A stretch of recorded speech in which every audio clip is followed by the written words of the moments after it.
friends, welcome to Madras Samayal. இன்னைக்கு நம்ம Madras Samayalல குஜராத்ல ரொம்ப ஃபேமஸான ஒரு ஸ்நாக் பண்ண போறோம். இது வந்து நம்ம ஊருக்கு ரொம்ப பழக்கப்படாத டேஸ்ட் தான். ஆனா கொஞ்சம் வித்தியாசமா ட்ரை பண்ணனும் அப்படினா கண்டிப்பா இத வந்து நம்ம செஞ்சு பார்க்கலாம். ரொம்ப ஈஸியா செஞ்சு முடிச்சிடலாம். இது பண்றதுக்கு நான் இன்னைக்கு வந்து 1/2 கப் கடலை மாவு எடுத்துர்க்கேன். இத வந்து ஃபர்ஸ்ட் ஒரு மிக்ஸிங் பவுல்ல மாத்திரலாம். 1/2 கப் கடலை மாவு. 1/2 கப் கடலை மாவுக்கு 1/2 கப் தயிர் எடுத்துக்கோங்க. நல்ல கெட்டியான தயிர்ல அதே அளவு தயிர் எடுத்துர்க்கேன்.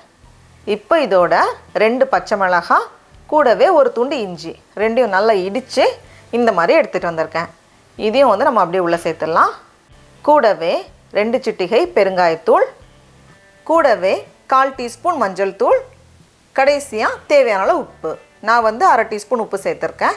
எல்லாத்தையும் சேர்த்துட்டு நம்ம ஃபர்ஸ்டே கலந்து வச்சிடணும். அப்பதான் வந்து கடலை மாவு வந்து கட்டி தட்டாமல் இருக்கும். இந்த மாதிரி நம்ம கலந்து விடுறப்போ கட்டி தட்டாமல் நல்லா ஸ்மூத்தாக வந்துடும். இப்போ இதில் வந்து நம்ம தண்ணி சேர்க்கணும். 1/2 கப் கடலை மாவுக்கு 1/2 கப் தயிர், 1 கப் தண்ணி. இதில் ஃபஸ்ட்டு 1/2 கப் தண்ணி சேர்த்துருக்கேன். லைட்டாக கலந்ததுக்கப்புறமா மறுபடியும் ஒரு 1/2 கப் தண்ணி சேர்த்துட்டு நம்ம நல்லா கலந்து வச்சிடலாம். பாருங்கள், இந்த மாதிரி நம்ம கலந்து வைக்கிறப்போ கட்டி தட்டாமல் கொஞ்சம் தண்ணியாக தான் இருக்கும். இந்த மாதிரி தான் இருக்கும். இப்போ வந்து நம்ம எந்த பேனில் பண்ண போகிறோமோ அதில் வந்து லைட்டாக நம்ம வந்து ஜல்லடையில் சலிச்சிட்டு சேர்த்துக்கலாம். ஏன்னா வந்து நம்ம இடித்ததில் வந்து ஏதாவது இருந்துச்சுன்னா அது வந்துடும்.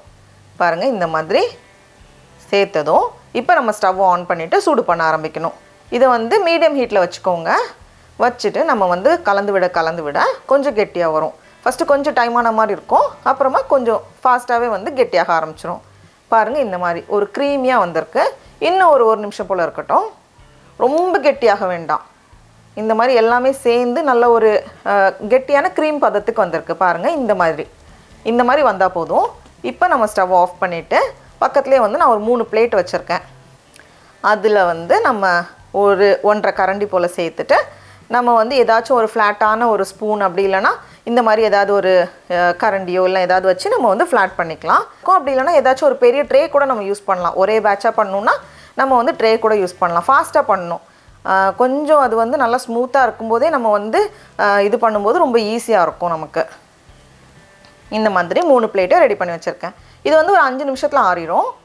இப்போது நல்லா ஆறி ரெடியாக இருக்குது.